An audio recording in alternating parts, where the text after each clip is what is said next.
안녕하세요. 된 멘토 신범철입니다. 오늘 알아볼 기업은 효성첨단 수제고요. 효성첨단 수제에 관련된 이슈는 어떤 것들이 있는지 한번 같이 살펴보도록 하겠습니다. 효성첨단 수제는 전체 매출 중 약 60%가 타요 코드에서 나올 정도로 타요 코드가 주력 사업이다라는 겁니다. 타요 코드가 주력 사업인 만큼 글로벌 시장 점유율도 약 51%를 차지하고 있기 때문에 글로벌 타요 코드 1위 기업이다라는 거죠. 하지만 이 효성첨단 소재를 뒤따라오고 있는 기업이 하나 있다라는 겁니다. 그 기업이 어디냐면 바로 코어로윈더다라는 거죠. 특히 코어로윈더 같은 경우는 전체 매출 중 30%가 타이어 코드에서 나오고 있고 30%가 타이어 코드에서 나올 만큼 전 세계 점유율도 약 15%를 차지하고 있다라는 겁니다.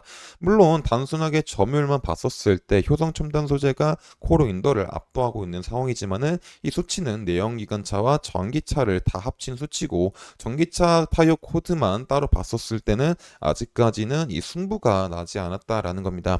그래서 이 효성 첨단 소재와 코오롱 인더가 이 전기차용 타이어 코드 선두를 달리기 위해서 현재 대립각을 세고 있다라는 거죠. 관련된 기사를 한번 살펴보게 된다면 바로 본문을 보게 된다면 효성과 코오롱은 미국에서도 HTC 특허 논쟁을 이어가고 있다라는 겁니다.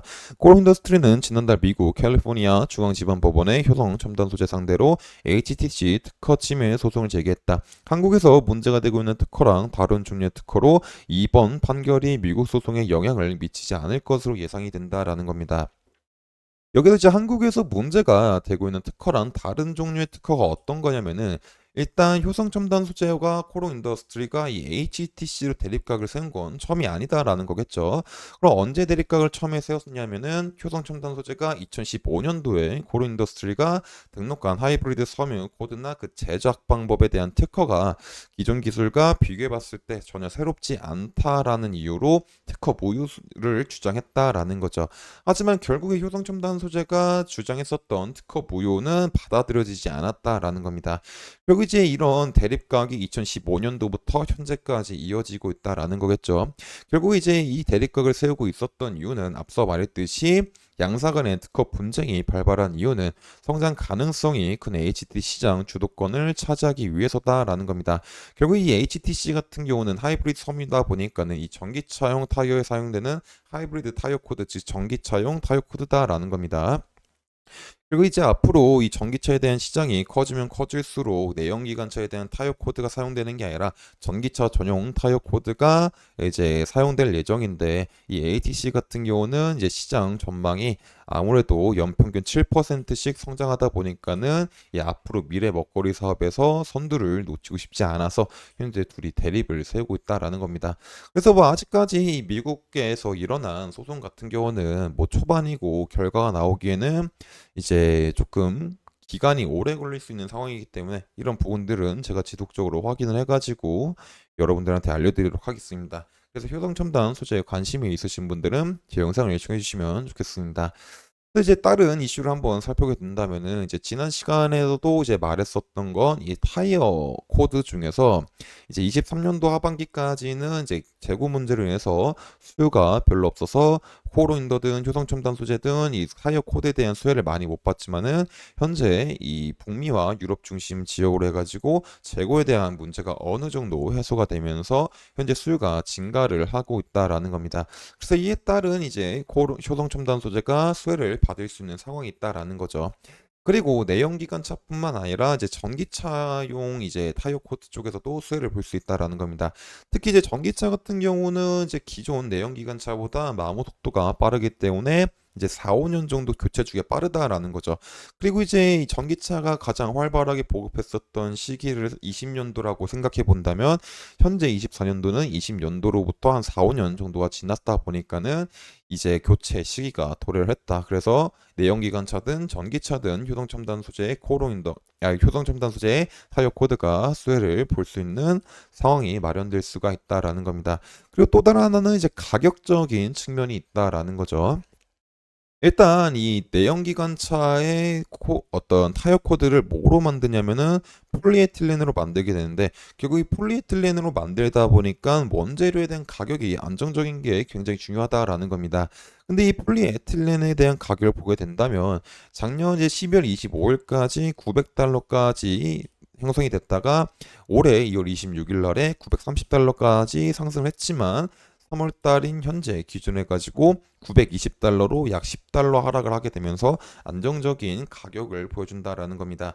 그리고 이제 폴리에틸렌 같은 경우도 이 부분에 대해서는 크게 만들기 어려운 부분도 아니고 또 굉장히 많은 공장들이 이제 어떤 제공 공급을 하고 있기 때문에 가격적인 측면에서는 이제 부담이 되진 않을 거다라는 겁니다. 그리고 이제 원재료에 대한 가격 부담감이 없는 상황에서 이 옆에 표를 보게 된다면 이 부타디엔의 가격인데 이 부타디엔 같은 경우는 뭐에 대한 원재료냐면 이 타이어 자체에 대한 원재료다라고 생각하시면 될 것 같습니다. 결국 이 부타디엔에 대한 가격의 증가함에 따라 가지고 이 가격 상승률에 맞게 이 부타디엔의 이제 완제품 중에 하나인 타이어에 대한 가격이 상승할 거다라고 보시면 될 것 같습니다. 이 타이어에 대한 가격이 상승이 되면서 안에 들어가는 타이어 코드에 대한 가격도 증가할 수 있는 상황이 마련될 수 있어서 효성 첨단 소재는 안정적인 원재료와 이 타이어 코드에 대한 가격 증가로 인해서 이제 23년도보다 24년도에는 이 타이어 코드로서 수혜를 더 많이 받을 수 있다라고 우리가 생각을 해볼 수 있을 것 같습니다. 그래서 종합을 하자면 이제 코론다와 효성 첨단 소재가 이 HTC에 대한 대립각을 세고 있지만 아직까진 결과가 나오기에는 상당 부분에 대한 시간이 걸린다. 그리고 현재 중요한 거는 이 타이어 코드 같은 경우는 점점 업황이 회복이 되고 있는 상황에서 공급적인 제한 수요에 비해 공급 물량은 작을 수 있어가지고 점점 타이어 코드에 대한 가격이 우상향할 수가 있다라는 거죠. 그리고 타이어 코드에 대한 가격은 우상향하는데 이 원재료에 대한 폴리에틸렌 같은 경우는 가격이 하향 안정화가 될 수 있는 상황이어서 효성 첨단 소재가 전년 대비 더 많은 매출을 올리지 않을까 기대해 볼 수 있다라는 겁니다. 그래서 효성 첨단 소재에 대한 이슈들은 제가 지속적으로 확인을 해서 여러분들한테 알려드릴 예정이다 보니까 관심 있으신 분들은 제 영상을 시청해 주시면 감사하겠습니다. 주가를 한번 살펴보도록 하겠습니다. 결국에 이제 효성 첨단 소재는 지속적으로 역배열 형태를 이루고 있기 때문에 그렇게 크게 볼 건 없다라는 거죠. 그리고 그 과정에서 계속 눌리고 있는 부분을 보게 된다면 약 34만 5천 원 부근이다. 그래서 이제 현재 부근에서는 어떤 큰 상승을 이제 보기보다는 현재 부근은 조금 관망을 하는 시나리오도 나쁘지 않다라고 볼 수가 있을 것 같습니다.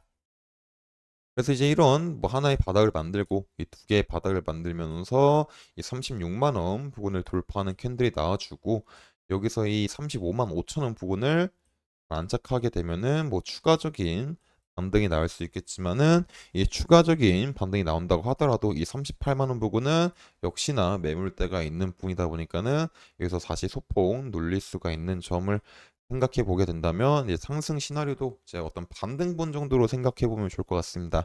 하지만 반대로 이 바닥을 만들어주는 과정에서 이 36만 원 부분을 32만 원 부분을 돌파하고 31만 원 부분을 돌파하기 이탈을 하게 된다면 어느 정도 하락에 대한 리스크는 조금 대비를 하셔야 될 것 같습니다. 그래서 이런 부분들도 제가 지속적으로 확인을 해서 여러분들한테 알려드리다 보니까 효동 첨단 소재에 관심 있으신 분들은 제 영상을 시청해 주시면 감사하겠습니다. 이상 대형 멘토 신범철이었습니다.